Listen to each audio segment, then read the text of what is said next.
At 16, I stood outside my own house, watching Robert toss my suitcase onto the ground like it meant nothing. My mother, Priya, stood behind him, arms crossed, her face colder than the winter air. She didn't yell, didn't cry. She just looked me in the eye and said, "They deserve more than you ever will." She meant the twins, Max and Maya, her new family, her fresh start. I wasn't part of that anymore. She didn't hug me. She didn't even flinch. She threw me out like I was nothing, and they shut the door without a second thought. I didn't know where to go. My phone was dying, and I had barely any money. I walked for hours, holding back tears, dragging that stupid bag through empty streets. I finally made it to my grandparents' house. They didn't ask too many questions. They just let me in, gave me something warm to eat, and showed me to a small room. It wasn't much, but it was more than I'd had just a few hours earlier. After that, life turned into a fight. I worked whatever jobs I could find, cleaning, stacking shelves, babysitting, anything to keep moving. I studied late into the night, sometimes too tired to finish my homework, but I pushed through. I kept hearing her voice in my head over and over. They deserve more than you ever will. I didn't cry. I didn't complain. I didn't want anyone's pity. I just wanted to prove her wrong. Not to get revenge. Not to make her proud. But to prove to myself that I was worth something. That I didn't need her approval, her love, or her name. That moment when she threw me out broke something inside me. But it also lit a fire. And I swore to myself, that night, that I would never let anyone throw me away again. I never looked back. I couldn't. The pain of being thrown out wasn't just something I carried. It became a part of me. Every morning I woke up in my grandparents' small spare room. I reminded myself that I was on my own. No one was coming to save me, and honestly, I didn't want anyone to. I wanted to build something so solid, so real, that no one could ever throw me out of it again. School became my escape. Science and math made sense when people didn't. Numbers didn't lie, and logic didn't abandon you when something better came along. I started excelling in class, not because I wanted praise, but because it gave me control. STEM became my safe place. I buried myself in books, projects, and online courses. While others were partying or living the easy teenage dream, I was staying up with bloodshot eyes, learning how machines think. I found myself obsessed with artificial intelligence, fascinated by the idea that even machines could be trained to make decisions, just like people, but without the cruelty. I became particularly drawn to how AI could be manipulated, twisted, made to lie without even knowing it. That hit close to home. My grades were high, but money was low. I applied for every scholarship I could find, pouring my story into each application without making it sound like I was begging. One day, I got an email that changed everything. A full scholarship to a top university to study AI ethics. I read that email 5 times, just to make sure it wasn't a mistake. It wasn't. For the first time, something had gone right. Not by luck, not because of family, but because I had earned it. College wasn't easy. I didn't fit in with most of the students. They had connections, money, support. I had none of that. I worked part-time shifts to cover extra expenses and coded through the night, building small tools, writing research, and teaching myself things professors barely touched on. While most people needed sleep, I ran on stubbornness. I didn't tell anyone my past. They wouldn't understand anyway. I just kept showing up, kept improving, and kept my goals sharp. My final thesis focused on something that had always bothered me, algorithmic bias. How systems built by people could quietly copy the same unfairness and lies humans had fed me my whole. I spent months researching, testing, and designing tools to expose hidden manipulation in data. I didn't expect much from it. I was just trying to speak the truth the only way I knew how, through code. But one morning, I woke up to dozens of emails, messages, and missed calls. Someone had shared my thesis online, and it had gone viral. People were talking about it. Big people, influential people. A major tech company reached out, saying my work was exactly what they'd been trying, and failing, to understand. They wanted to meet. They wanted to talk. They wanted to hire me. I sat on the edge of my dorm bed, phone in hand, stunned. For years, I had worked in silence, in shadows, with no one watching. But now, suddenly, the world was looking at me. Not because of where I came from, not because of who my mother was, but because of what I'd built with my own hands. I didn't smile. I didn't cry. I just closed my laptop, stood up, and got back to work. I wasn't finished yet. The meeting with the tech company wasn't just an opportunity. It was a test. They had read my thesis, picked apart every line, and still wanted me in the room. They asked hard questions, tried to challenge my logic, but I held my ground. I didn't walk in there to impress anyone. I walked in there with scars, with experience, with fire. And they saw it. They didn't just offer me a job. They gave me access to data I'd never imagined I'd touch. I accepted, but on my terms. I wasn't going to play their game unless I could bend the rules. Inside the company, I started noticing things. Not just gaps in code or bias in models, but something darker. They were collecting data from users in ways that weren't just unethical, they were dangerous. Private conversations, emotional triggers, manipulation tactics baked into every update. At first, I thought it was negligence. But it wasn't. It was strategy. They had figured out how to keep people addicted by feeding their fears, insecurities, and desires, one carefully calculated algorithm at a time. I knew what manipulation felt like. I'd lived it, and I wasn't about to stay silent. So I built something of my own. A quiet, private side project I called Veritas, Latin for truth. It was simple on the surface, a tool that scanned language patterns, message tones, and behavioral data to detect emotional manipulation. But it wasn't just about code. It was personal. It was the voice I never had. Every line of Veritas was written with the clarity I wished I had the night my mother threw me out. It couldn't change the past, but maybe it could stop people like her, and companies like this, from twisting the truth to serve themselves. When I had enough evidence, I didn't scream or panic. I just documented everything, quietly and cleanly. I filed a whistleblower report and backed it with Veritas-verified data. The story exploded. Headlines, interviews, lawsuits. People called me a hero, a genius, a threat. The company denied everything at first. But the truth doesn't blink. My files were airtight, and eventually they paid for their secrets, literally. A massive settlement. Enough to buy 10 houses. Enough to vanish if I wanted to. A publisher reached out with a book deal. Everyone wanted to hear how I did it, how I found the cracks in a billion-dollar machine. But I didn't move into a mansion. I didn't buy designer clothes or throw parties. I stayed in my small apartment with a second-hand desk and a routine that still started with strong coffee and silence. The money didn't heal me. The praise didn't satisfy me. What mattered was that Veritas worked. What mattered was that they couldn't lie their way out of this one. I kept my name out of the spotlight as much as I could. I knew how fast attention could turn. And I didn't want my family sniffing around, pretending they cared. I wasn't ready to deal with that. Not yet. I improved Veritas, made it smarter, quieter, sharper. It didn't just flag manipulation anymore. It learned who used it most, who lied the easiest, who cried on command. It picked up the patterns people missed. I didn't talk much about it. It wasn't something the world needed to see yet, but I carried it with me always. On my watch. In my phone. A small line of code ready to whisper the truth in my ear when the world tried to lie. Success came, but it didn't roar. It arrived like a shadow, silent, heavy, and full of unfinished business. And I knew deep down, the real test hadn't even started yet.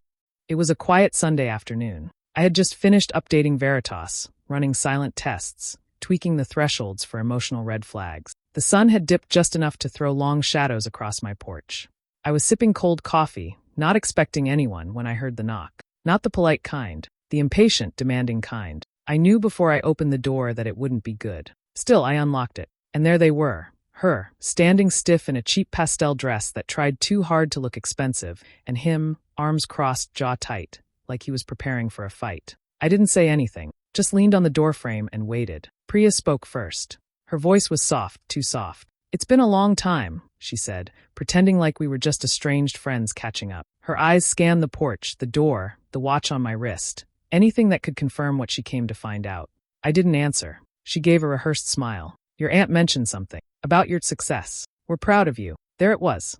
The bait. I didn't bite. Then Robert stepped forward. "Look," he said bluntly, "we're not here to waste time. You've got money now. Good for you. But the twins, Max and Maya, they got into Ivy League schools.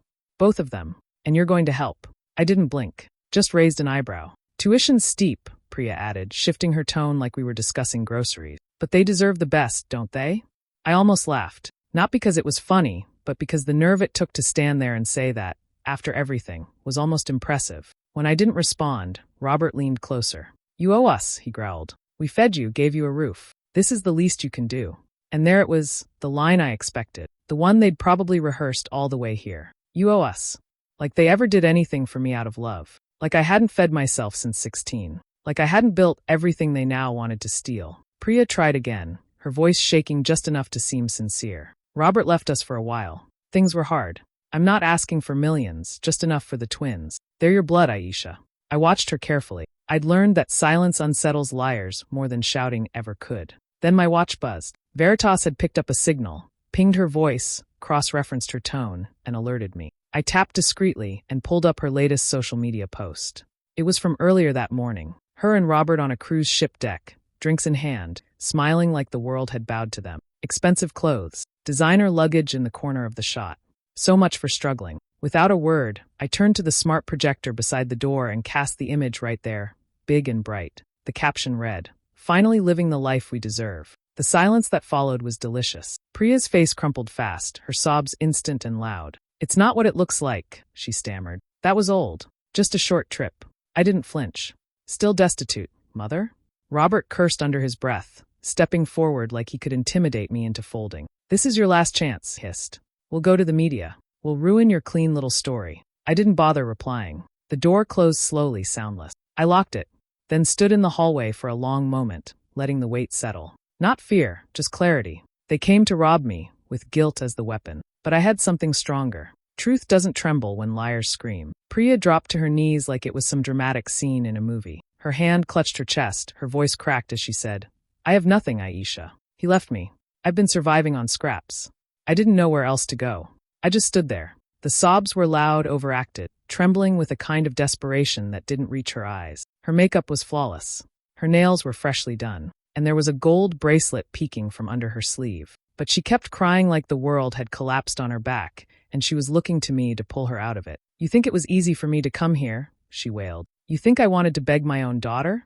Daughter. The word tasted wrong coming from her mouth. It wasn't a title she'd earned. It was just a tool she used when she needed something. Robert just stood off to the side now, pacing slowly like he was waiting for his moment. His silence was louder than her sobs. Then my watch vibrated. A soft buzz, subtle, but sharp enough to pull my attention. I glanced down. Veritas had flagged something. I tapped the alert, and the interface lit up. Priya's social media, public, not even hidden. And there it was.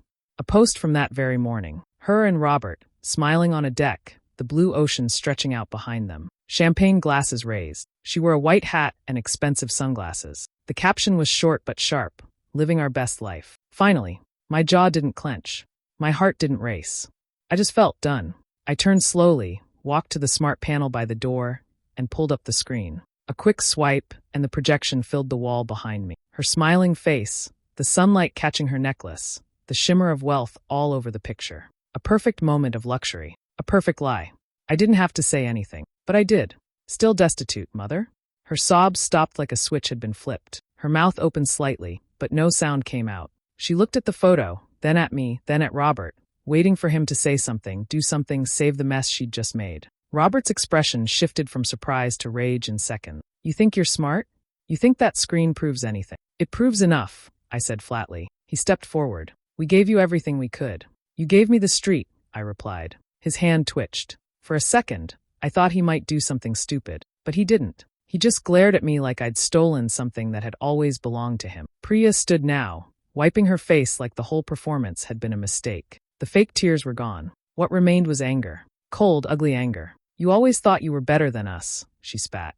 "You were just a bitter little girl with a chip on her shoulder." I tilted my head. "And yet here you are, asking that bitter little girl for money." The silence between us tightened. Then I stepped back and tapped the door control. The panel slid shut with a soft hiss. I didn't slam it, didn't yell. I just shut them out the way they had once shut me out, with finality. I stood behind the door, hands still hovering over the lock. I waited for them to knock again, shout, threaten. But nothing came. Just the sound of footsteps fading. I didn't feel triumphant. I didn't feel powerful. I felt clean. Like I had finally drawn a line that would never be crossed again. And this time, I was the one holding the door. The knock didn't come again, but the damage was already done. I stayed inside, watching through the tiny security cam above my porch.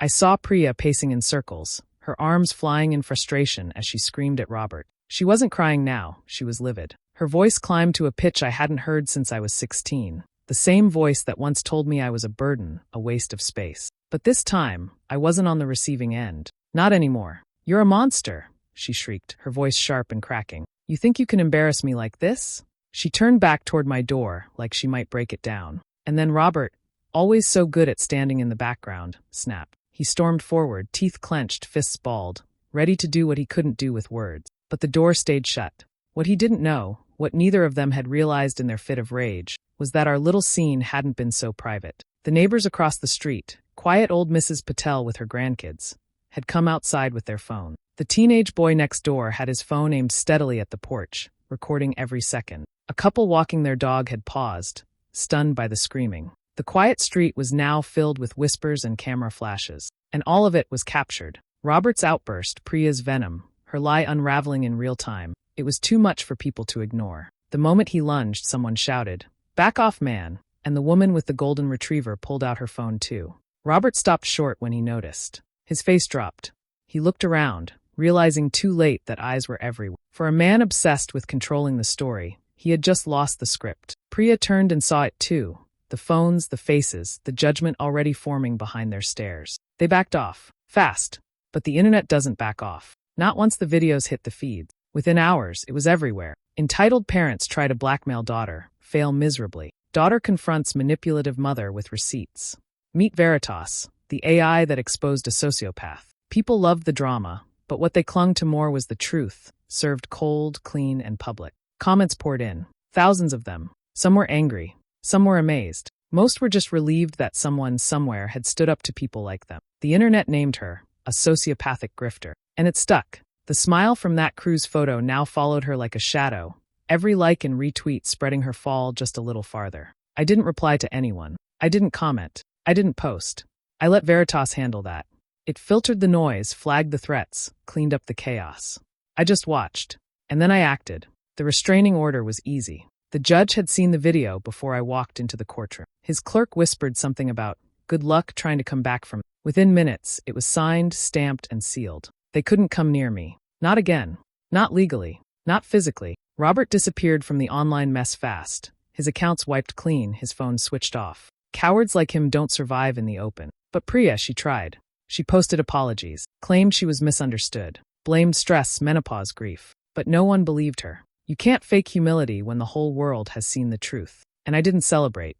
I didn't dance around the house or open champagne. I just sat in my office, the house quiet except for the soft hum of Veritas updating its logs. I looked out the window, and for the first time in years, I felt still. Not happy. Not sad. Just still. That was enough. The silence that followed wasn't mine. It was theirs. No more staged family photos. No more fake smiles for social media. Just a void. And in that void, truth echoed louder than ever. It didn't take long before the cracks deepened. The twins' college dreams began to crumble, not because of me, but because of the very people who used them as tools. Institutions withdrew offers, citing reputational concerns. One by one, the future Priya had built on lies fell apart. I wasn't proud of it, but I wasn't sorry either. The next blow came fast. Robert left, just like that. Walked out and didn't look back. I heard it from someone in the neighborhood. Said he packed a bag, cleaned out joint accounts, and vanished without a word. He left her in the same way she once left me, empty-handed and exposed. The irony was bitter. The same man who claimed I owed him for raising me didn't even stay to stand beside her. She'd built her house on borrowed trust, stolen smiles, and twisted stories. It took only a spark of truth for the whole thing to burn. I tried to stay detached. I told myself they were all part of the same machine. But then something shifted. It was Maya. She didn't say much. She never did. But one evening, she showed up outside my office building. Alone. No makeup, no performance. Just a worn hoodie and tired eyes. She waited in the cold until I stepped out. I didn't recognize her at first. But then I saw her hands, still holding the edges of her sleeves, just like when she was little. Always hiding, always quiet. "I'm not here to beg," she said before I could even speak. "I just wanted to see you." Away from her. I stood still. I didn't nod, didn't move. I didn't know what to say. She looked up at me, hesitant but clear. "I always wondered why you disappeared. She said you left because you hated us. That you didn't care." But I remembered things that didn't make sense. A long pause followed. The street noise filled the space between us. "She never let us talk about you. Whenever I asked, she'd change the subject or snap. But I remembered how you used to read to me when I couldn't sleep. How you brushed my hair when she was too busy. I remembered your voice." I looked at her, really looked. The same brown eyes, but softer now. Wiser. Broken in a way I knew too well. "She lied to us," she whispered. I exhaled slowly, the tension in my shoulders loosening for the first time in weeks. I didn't need her to say anything else. I didn't need apologies or explanations. That one truth, spoken freely, without expectation, meant more than years of silence. Maya didn't ask to come inside. She didn't ask for money or help or forgiveness. She just left with a quiet, "Thank you for surviving her." And that was it. Sometimes, justice doesn't come with applause. Sometimes it's not a courtroom victory or a headline. Sometimes it's just standing face to face with someone who once believed the lie and finally hearing them say, "I see you now." For the first time in a long time, I didn't feel like a ghost in my own story. Maya's visit stayed with me, quietly reshaping everything I thought I knew. But I didn't expect anything more. I didn't wait for change. I kept working, kept building, until Max showed up. Unlike Maya, he didn't come quietly. He stormed into my office lobby, demanding to see me. The receptionist looked panicked, unsure if she should call security or not. I waved her off. When I met him at the entrance, his face was flushed with anger, but not at me. "You knew," he said, voice shaking. "You knew what she was." I stayed silent. He needed to let it out. "I thought you were the problem. She told us you ran off, that you didn't care. But she's the one who lied. About everything." He pulled out a stack of printed bank statements, all marked and highlighted. I hacked her emails. Found secret accounts, hidden under different names. Thousands gone. Casino payments. Private bookings. She's been gambling for years while saying we were broke. I could see it, the shock still fresh in his eyes. The betrayal hitting deeper than anything I could have said. "She used us," he whispered. "We were just pieces in her game." I didn't ask him how it felt. I knew.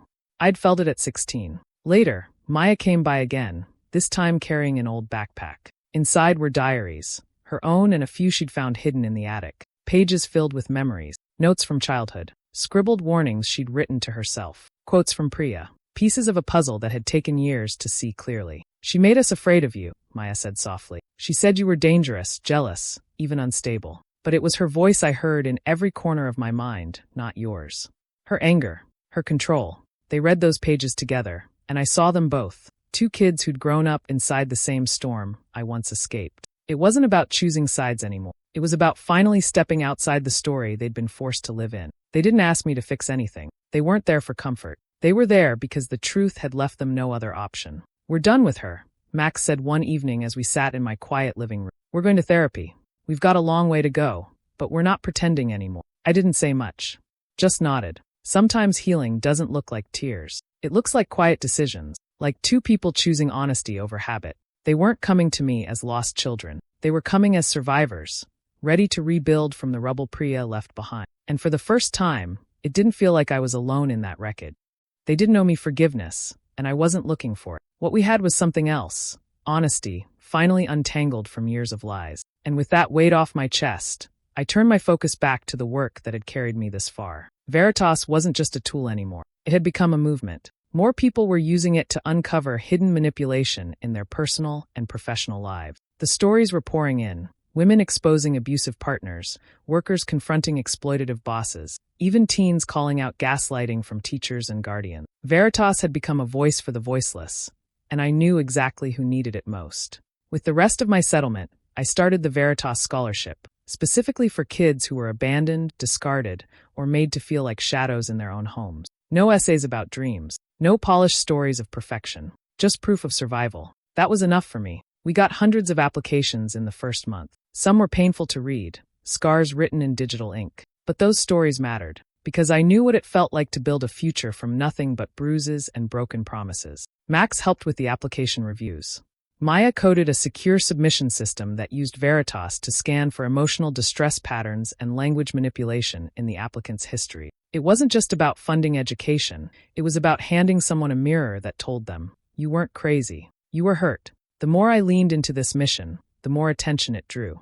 Not all of it was comfortable. Some people praised me like a hero, others accused me of exploiting trauma for gain. But I wasn't trying to be anyone's savior. I just wanted to shift the power. When the congressional hearing invitation came, I didn't hesitate. Standing before that panel, surrounded by flashing cameras and stiff suits, I spoke clearly, not about theory, not about numbers, but about people. Real people who were shattered by systems that pretended to protect them. I talked about bias in algorithm, how it doesn't just affect ads or search results, but how it reinforces power, punishes vulnerability, and hides behind the illusion of logic. Then I told them about her, my mother, the woman who taught me what emotional manipulation looks like, who trained me in cruelty long before any university did. "My code," I said, "sees truth faster than my heart ever did." Silence followed, a rare kind, the kind that comes when people recognize pain inside logic. Afterward, reporters rushed for quotes. I gave none. I didn't need applause. I had something far better. The knowledge that somewhere out there, a kid sitting in a dark room, questioning their worth, might find Veritas and learn the truth wasn't their enemy. It was their escape. That was justice.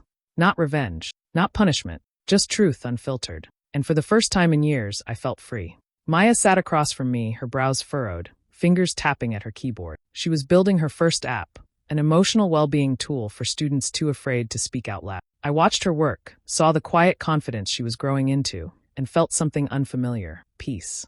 Max was in the next room, laughing with a new group of scholarship students. He had taken to mentoring like it was second nature, sharing his own journey from denial to awareness. He never spoke ill of Priya, but he never defended her either. That silence said everything. We didn't call each other family, not yet. There were no grand declarations, just slow trust, stitched together through shared work and gentle presence. It was enough. One evening, my phone buzzed. A voicemail, her voice hoarse and empty. "You win." I didn't listen twice. I just pressed delete. Across the table, Maya grinned. "It runs. Want to try it?" I smiled back. "You did it." She looked proud, really proud.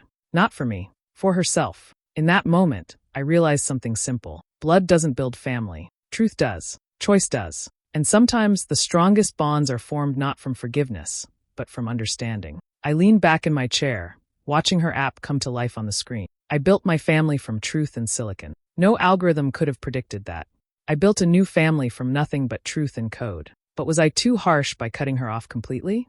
Drop your thoughts below. And if you want more stories like this, real, raw, and a little uncomfortable, don't forget to subscribe and hit that bell.